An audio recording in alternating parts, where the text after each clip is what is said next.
When my best friend walked into our dorm room that day, something happened so unbelievable, I just have to share it. There's something oddly deceptive about being alone in a dorm. That quiet stillness makes you think just for a moment that the space is all yours. It's a lie. Especially when your roommate is someone like Leo, my best friend. Leo's the type who never knocks, never texts first, and always bursts in like he's the star of his own sitcom. We'd been roommates since freshman year, friends even longer. I knew his habits, his routines, every little quirk, or at least I thought I did. That Tuesday started like any other. Classes, a bit of wandering around campus, a boring lab session. Leo said he'd be out late, something about a study group for a big exam he was finally taking seriously.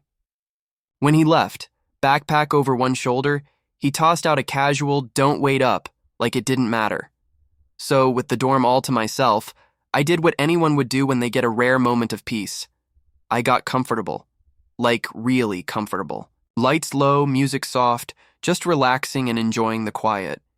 It wasn't anything weird. I just liked the calm, the soft sheets, the cool air, the kind of stillness you only get when no one's around. It felt like freedom. My freedom. I was sprawled, out on my bed, scrolling through memes and playlists, totally relaxed in that special way you can be only when you're alone. I was sure the door was locked. Outside, I heard laughter in the hallway, faint and distant under the hum of my desk fan. I didn't think twice. No one was coming in. Then it happened. At first, just the faint jingle of keys, a soft click. I figured it was someone next door. I barely looked up until the handle turned. Time slowed. The door swung open in a flash of hallway light. And there stood Leo mid-sentence, smiling until he saw me. We both froze. He stopped mid-step, mouth open, eyes wide. I sat there caught completely off guard like a deer in headlights. For a long, painful second, no one moved. Then Leo blinked. Oh? Sorry. Hestamared, stepping back, but still not looking away like his brain hadn't caught up yet. I scrambled for the blanket, my hand suddenly forgetting how to work. My heart was racing, my mind spinning. It was the most awkward 5 seconds of my entire life. I finally managed to throw the blanket over myself and found my voice. "You said you'd be gone all night," I barked. It wasn't anger, just pure shock. "Study group got canceled," he mumbled, still. Frozen like he'd just walked into a crime scene and couldn't look away. His eyes darted everywhere, the lamp, the desk, the floor. Anywhere but me until they finally met mine again. "I texted you," he said. "My phone's on Do Not Disturb," I shot back, still running on adrenaline. Silence, heavy, suffocating silence. Leo slowly closed the door behind him, quiet like he didn't want anyone else to know what just happened. He leaned against it, arms crossed, eyes slightly turned away. I sat there wrapped in the blanket, breathing hard like I'd just sprinted a mile. I didn't expect," he started, then stopped himself. "What? That I'd be naked?" I said, raising an eyebrow. He scratched the back of his neck, his face turning redder than I'd ever seen it. "I mean, yeah." We both burst out laughing, nervous, shaky laughter, but it broke the tension. The ridiculousness of it all finally sank in. Leo took a small step forward like he thought I might throw something at him. "Look, man, I didn't mean to. I should have knocked." "Yeah, you really should have," I muttered, still clutching the blanket but starting to relax. He sat on the edge of his bed across from mine. "You always do this when I'm gone?" he asked, half joking. "Only when you promise to be out for hours," I shot back. "It's my room, too." He nodded, resting his hands on his knees. "Fair enough." "I just didn't expect to walk in on a full moon." I gave him a mock glare, trying not to smile. "You done?" He shrugged. "I don't know. Should I be worried this will happen again?" I rolled my eyes. "And please, I'm deadbolting the door from now on." "Probably smart," Leo said with a crooked grin. But then his expression softened. "I really didn't mean to embarrass you. Something about the way he said it caught me off guard." His voice was low, calm, more sincere than I'd ever heard it.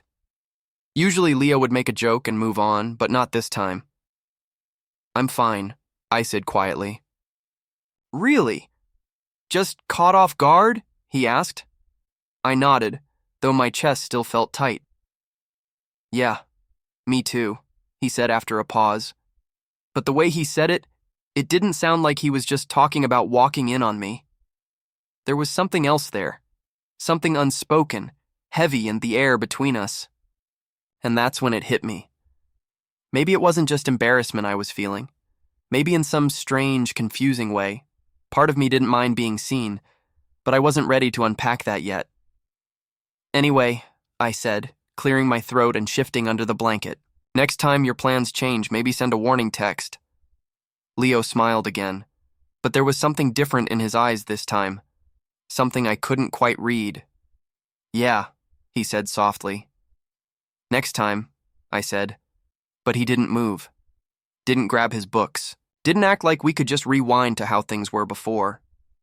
He stayed there, sitting at the edge of his bed, elbows resting on his knees, head tilted slightly, like he was lost in thought.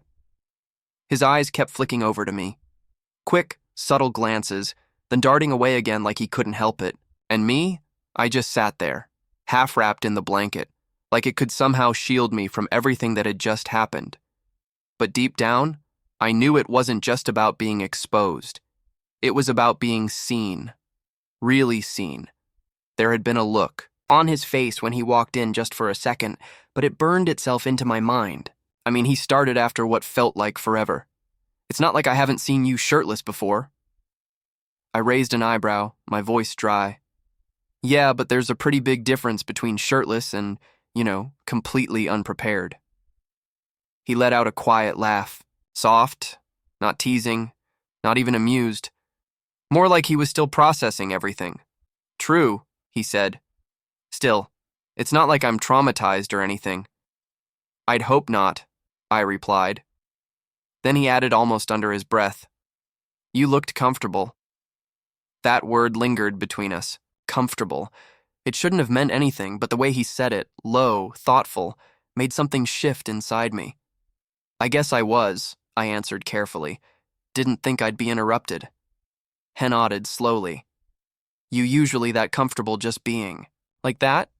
The question caught me off guard, but it wasn't mocking or weird. It was genuine, curious, like he wasn't just asking about what happened, but something deeper.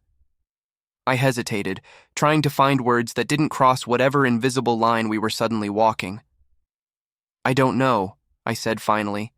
Sometimes it just feels good to let go. No expectations. No pretending. Leo leaned back on his hands, his face unreadable, his eyes steady on me now, calm but searching. For a moment, neither of us said anything, but the air in the room felt heavier, like something had quietly shifted between us. But not closed off, he said quietly. I get that. I studied him for a moment, trying to figure out what exactly he got, because if I was being honest, there had been something in his eyes when he walked in, before the shock, before the apologies. Something raw, something that made my kist ache, but I couldn't ask about it. Not yet. Maybe not ever. So instead, I tried to lighten the mood. Well, I said, running a hand through my hair, pretending I was completely calm, even though my heart was still racing. I guess we've hit a new level of roommate bonding. Congrats, you've officially seen it all. Leo smirked, that familiar mischievous spark flickering back into his eyes. Yeah, he said. I'm putting that on my resume. Survived unexpected dorm room chaos and lived to tell the tale.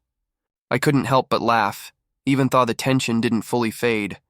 If anything, the humor just covered it thinly, like a curtain pulled over, something we both still felt underneath. Then Leo looked at me again. His voice was quieter this time. I didn't mean to make it weird. You didn't, I replied too quickly. Then I added, I mean, it was weird, but not because of you. His eyebrows lifted slightly, just enough to show he'd caught the shift in my tone. You sure? I stared up at a crack in the ceiling, searching for an easy answer. Yeah, I don't know. Maybe I'm just tired. Another pause. A breath. You're not the only one who gets tired. Leo said softly. His voice had changed lower, steadier, like he was letting something real slip through. Sometimes it feels like I'm always trying to keep up with this version of myself, like I'm supposed to be the confident guy, the one who always has it together. But if I drop that for even a second, people start asking questions. And just like that, the room shifted again. Quieter, deeper. Something inside me knew we were standing on the edge of something. Something we couldn't take back. Something real. I turned toward him, surprised by his honesty. Leo wasn't exactly the open book type. If something bothered him, he usually buried it under a joke or drowned it in an energy drink. Vulnerability wasn't part of his usual playbook. People ask questions about you, I asked, half curious, half teasing. Sometimes, he said. Not directly. Just you know how it is. Guys don't really talk about this kind of stuff, especially not roommates. The room suddenly felt smaller. Not uncomfortable, just closer. Like the space between us had quietly shrunk even though neither of us had moved. I shifted slightly, adjusting the blanket around me. Leo's eyes flicked away, then back almost instinctively, and for the first time, neither of us looked away. There was a pulse in the air. Not quite electricity, but something close. Like the world had paused again. Not because something went wrong, but because something real had come into focus. Something that had always been there waiting. I should probably put something on, I said finally, though I didn't move. Probably, Leo agreed, his voice low, but he didn't look away. And I didn't reach for my clothes. We just sat there for a moment, letting the weight of it all settle. It wasn't uncomfortable, not anymore. If anything, it was charged. And that was somehow more terrifying than the embarrassment had been because this wasn't about being caught anymore. This was about what came next. Leo leaned back against the wall, hands tucked behind his head. He looked relaxed, but his eyes told a different story. They were restless, uncertain, like his mind was running laps his mouth couldn't keep up with. You ever think about the stuff we don't say? He asked suddenly. I blinked. What do you mean? Like sometimes it's the things we don't say that mean the most. How we dance around something we both feel just because we're scared to say it out loud. His words hit like a spark in dry grass. My mouth went dry. I swallowed hard. Are we talking about the same thing? I asked. He shrugged, but not the usual easy, careless kind. This one was careful, weighted. I don't know, he said. Are we? I looked at him. Really? Looked past the grin, past the posture, past the act. There was something in his face that was hesitant, but not unwilling. I think, I said slowly, choosing each word with care. If we are, maybe we shouldn't stop now. There it was. Not a confession, not yet, but an invitation. A quiet step towards something neither of us fully understood. He didn't answer right away. He just watched me, his expression unreadable. Then finally, he gave a small nod. Okay, he said, but it wasn't casual. It wasn't filler. It was real, solid, like the sound of a door quietly unlocking. And in that silence that followed, something shifted. We had crossed a line we couldn't uncross, even if we wanted to, even if we tried to laugh it off later or pretend nothing had changed, but neither of us moved. Not yet.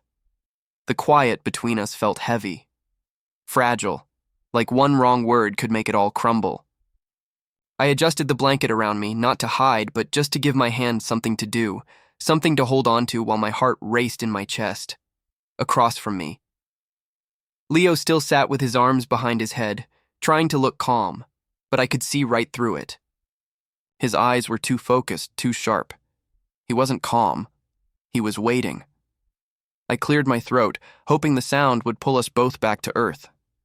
So, are we actually talking about something right now, or are we just circling around it, afraid to land? Leo let out a soft breath that might have been a laugh, but there was no humor in it. I don't know, he said quietly. Maybe both. His voice sounded different now. No teasing, no confidence, just honesty, raw and stripped down. It made something inside my chest tighten. I wasn't used to hearing him like that. Vulnerability didn't fit him like his usual armor did, but it was there in the way he stared too long and how rarely he blinked. He began, then stopped. The words caught on his lips. He sat up a little straighter.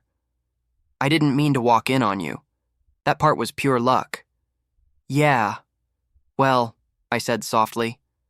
Luck usually doesn't feel like a turning point. He nodded slowly, eyes dropping for a moment before meeting mine again. It did, he admitted, and I didn't expect it to. But seeing you like that, his voice faltered. My heart jumped. Because you were uncomfortable? No, he said quickly, shaking his head. That's the thing. It should have been. I've seen people like that before, like locker rooms, trips, whatever. But this was different. You weren't just unclothed, you were unguarded. The words hit deeper than I expected. Is that a bad thing? I asked quietly. He shook his head again, this time more certain. Not bad, just rare. It made me realize how unusual it is to see someone that open. Not physically, but emotionally. Just existing without a filter. The tension in my shoulders eased slightly, though my chest still felt tight. You ever feel like we've been avoiding something? I asked. His eyes flickered. Every time I laugh too hard at one of your jokes, he said softly, or when I catch myself watching you when you're not looking. Yeah, I whispered. I've noticed. I've been noticing for a long time. The air between us thickened, warm and still like the moment before a storm. I shifted slightly, the blanket slipping further without me realizing. Leo's eyes followed for a beat too long before returning to mine. He swallowed hard. I don't know what it means, he said. I just know it's there. Whatever this is, it's real. I exhaled shakily. So, what do we do about it? I don't know, he said again, quieter this time, but I don't want to keep pretending it's not there. I nodded slowly, my pulse loud in my ears. Me neither. Leo stood then, not suddenly, not dramatically, but with purpose. Each movement careful, deliberate, as though he was measuring every inch of space between us. Hess stopped at the foot of the bed. The warm desk light cast a golden glow across his face, stretching his shadow toward me until it touched the edge of the blanket. But the story didn't end there. Not even close. The air had changed. Alive now. Charged with something neither of us could name, but both could feel. It felt like we were both standing on the edge of something huge. Toes curling over the drop, the wind tugging at our sleeves, asking if we were ready to fall. His voice came low, rough around the edges. Do you want me to sit? I nodded, afraid my voice would break if I tried to speak. He walked around and sat beside me, not too close, but not far either. The mattress dipped beneath his weight, pulling me subtly toward him. We sat shoulder to shoulder, staring ahead like we were watching something invisible play out in front of us. I could feel his warmth through the blanket. That quiet, steady heat of skin just near enough to touch. My fingers twitched against the edge of the bed. I wondered nervously, but hopefully what would happen if I let them move. But Leo was the one who moved first. Just the lightest touch. The back of his hand brushed against mine. A whisper of contact, but enough to steal my breath. He didn't grab or push for more. He just stayed there, waiting. I turned slightly toward him, heart pounding, the words caught in my throat like they didn't want to be spoken. You sure about this? I asked softly. He looked at me. Really? Looked. Heist's expression opened in a way I'd never seen before.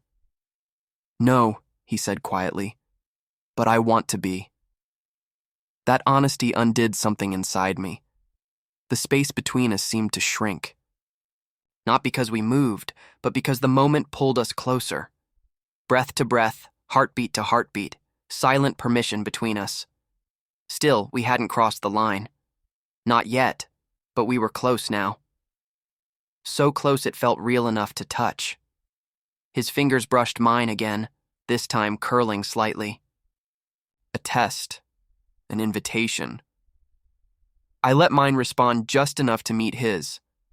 That tiny connection, skin against skin, felt more intimate than anything I'd ever known. I looked at him, searching his face. What I saw mirrored back at me. Uncertainty, longing, and the quiet need to understand whatever this was and why it refused to fade.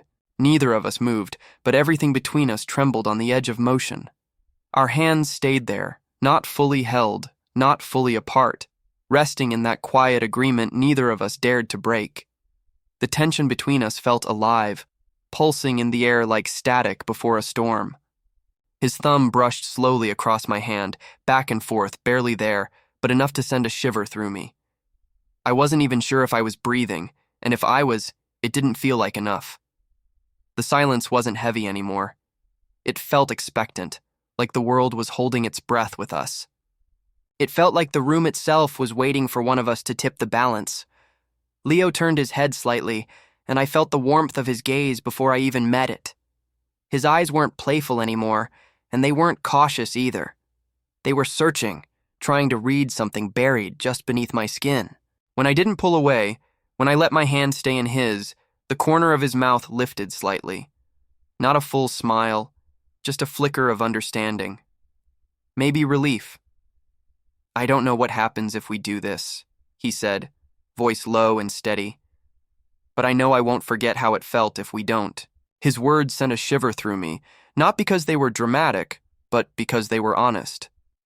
I'd lived under the weight of unspoken feelings for so long, I'd almost forgotten what truth sounded like. And now here we were, standing on the edge of something real, something terrifying, something we couldn't ignore. I shifted slightly, turning more toward him. The blanket slipped lower across my chest, but I didn't care.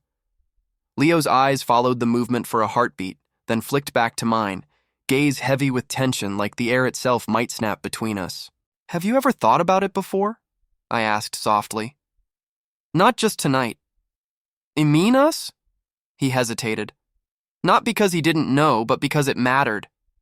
"Yeah," he admitted finally. "Not in a straight line. Not like, oh, I'm into guys now."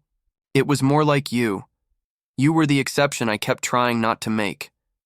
That hit something deep inside me. My heart lurched. I let the silence hang there, not because I had nothing to say, but because I was scared of what might happen if I said too much. What if this was confusion? What if tomorrow he regretted everything? But when I looked at him, really looked, none of that matched what I saw. He wasn't confused. Maybe scared, sure, but not lost. He was here with me. "You're not just experimenting, are you?" I asked, voice quieter now. "Because I can't be something you try on and take off when it gets uncomfortable." Leo sat up a little straighter, his hand tightening around mine. Tightening around mine. "No," he said firmly. "This isn't curiosity. It's something I've been trying to understand for a while, and maybe I don't have all the answers yet, but I know this much. I don't want to look back and wonder what would have happened if I'd stayed afraid." His words sank deep like stones dropped into water, rippling through everything I thought I understood. I nodded slowly, unable to speak just yet. Then I leaned closer. Our knees touched. Nothing else moved, and just skin, heat, and the soft rhythm of shared breath holding everything together. "You're shaking," Leo said gently, his eyes dropping to our joined hands. "So are you," I whispered. We both laughed, quiet, nervous, but it cut through the tension just enough to let us breathe again. Then the laughter faded, leaving behind a stillness that wasn't empty but full, charged. The air grew thick with something neither of us needed to name.